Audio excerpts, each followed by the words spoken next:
Čo sa týka platobných plánov, tak Dubaj je veľmi známy tým, že každý developer na každý projekt prideli svoj vlastný platobný plán, kedy my už vlastne dopredu vieme, keď ponúkame konkrétny projekt klientovi povedať, aké platobné plány máme na výber. Príklad, platobný plán 60/40. Čo to teda znamená?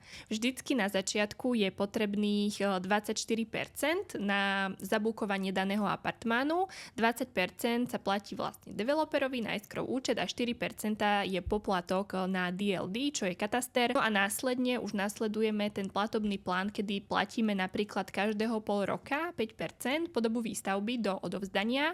A príklad, keď je apartmán odovzdaný 3. kvartál 2028, tak tých 40% sa platí na odovzdaní. Ale v rámci Dubaja je známe aj to, že máme tzv.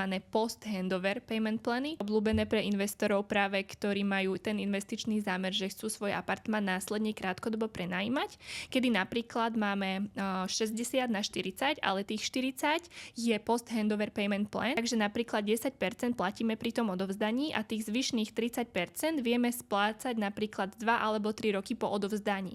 Takže keď je apartmán odovzdaný v roku 2028, viem tých 30% splácať až do roku 2030 a už vlastne tie splátky hradiť čiastočne alebo častokrát teda aj v plnej sume z toho môjho prenájmu, keď ten apartmán prenajímam.